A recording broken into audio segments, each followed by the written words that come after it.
नानक, कबीर, इन सब की आवाज इस संविधान में है।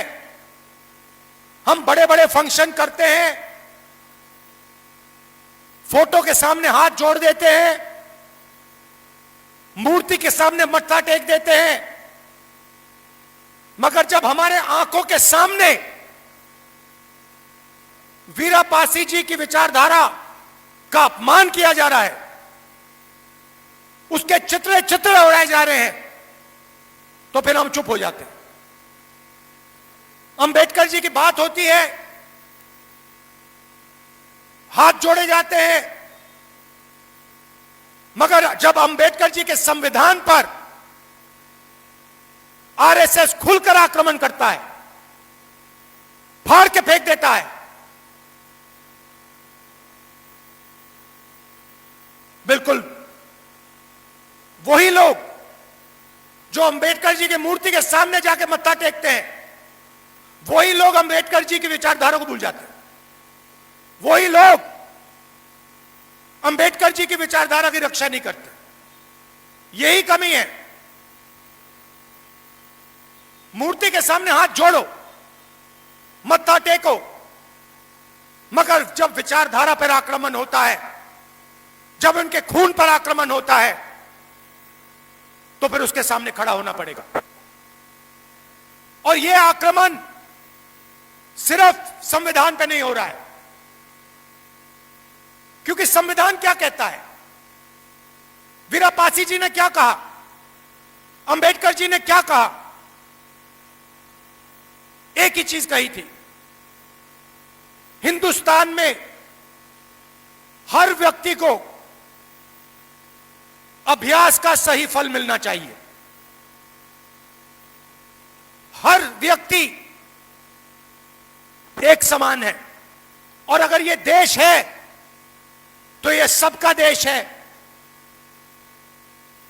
किसी एक जात का नहीं है, किसी एक व्यक्ति का नहीं है, किसी एक अरबपति का नहीं है, किसी एक संगठन का नहीं है, हिंदुस्तान के हर नागरिक का है।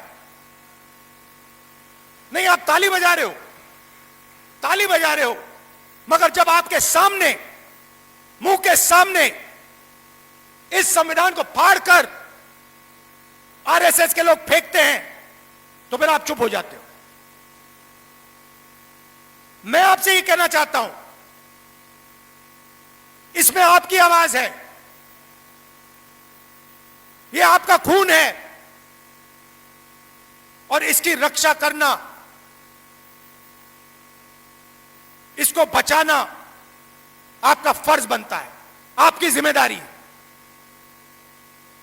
नरेंद्र मोदी आपसे कहते हैं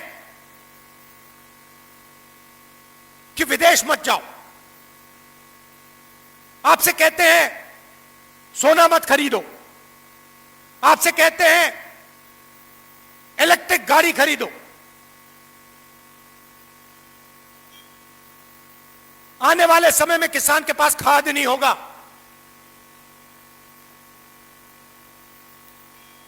आर्थिक तूफान आ रहा है।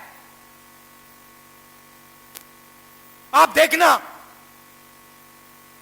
कुछ ही महीनों में महंगाई कहां जाती है,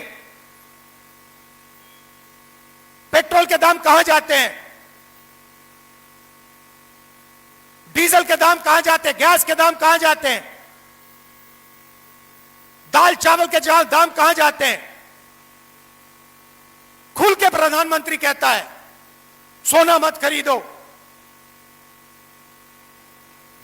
विदेश मत जाओ, और फिर हजारों करोड़ रुपए के जहाज में विदेश चला जाता है। आप लोग चुप रहते हो, आप लोग एक शब्द नहीं बोलते हो, और 24 घंटा प्रधानमंत्री इस पर आक्रमण करता है, वोट चोरी करता है, इस पर आक्रमण करता है, मनरेगा को खत्म करता है, इस पर आक्रमण करता है, जाति जनगणना नहीं करवाता, इस पर आक्रमण करता है, अंबानी अदानी को पूरा देश बेच देता है, इस पर आक्रमण करता है।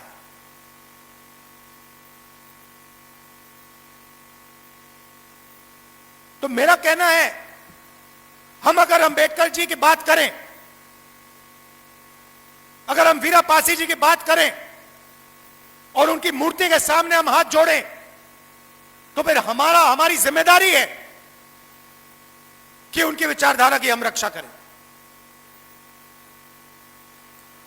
इसके बिना हाथ जोड़ने का कोई मतलब ही नहीं है।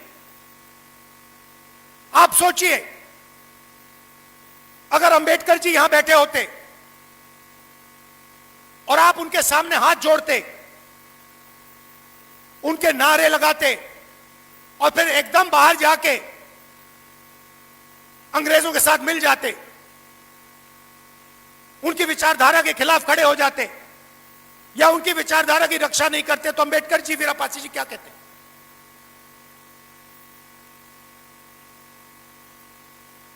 तो जब हम अंबेडकर जी की याद करते हैं, वीरा पासी जी की याद करते हैं, गांधी जी की याद करते हैं, बुद्ध भगवान की याद करते हैं, तो जिम्मेदारी, पहली जिम्मेदारी उनकी विचारधारा की रक्षा करने की। और यह मैं चाहता हूं 21वीं सदी के वीरा पासी दिखाई दें। मैं चाहता हूं 21वीं सदी के अंबेडकर दिखाई दें। मैं चाहता हूं 21वीं सदी के गांधी जी दिखाई दें। और वो कहां से आएंगे? आप में से आएंगे, और कहीं से आ ही नहीं सकते। आसमान से तो टपक नहीं सकते, विदेश से तो नहीं आ सकते, आज के युवाओं में से आएंगे। आने वाला समय बहुत मुश्किल है। मोदी जी ने क्या किया? हिंदुस्तान का पूरा धन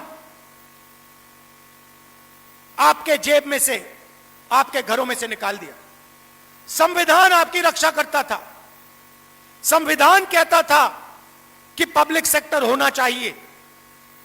संविधान कहता था आरक्षण होना चाहिए। संविधान कहता था जुडिशरी में न्याय होना चाहिए। यह सारा का सारा नरेंद्र मोदी जी ने, अमित शाह ने, आरएसएस ने खत्म कर दिया। संविधान कहता था कि फ्री एंड फेयर मीडिया होना चाहिए, खत्म कर दिया। आपका पैसा आपके जेब से पूरा का पूरा निकाल दिया। आपकी मेहनत का पैसा, मनरेगा बंद कर दिया, पब्लिक सेक्टर को प्राइवेटाइज कर दिया। यूनिवर्सिटी में आरएसएस के वाइस चांसलर बैठा दिए। उनको कुछ नहीं मालूम, साइंस नहीं मालूम, हिस्ट्री नहीं मालूम, ज्योग्राफी नहीं मालूम, मगर यूनिवर्सिटी चला रहे हैं। क्यों? क्योंकि आरएसएस के हैं।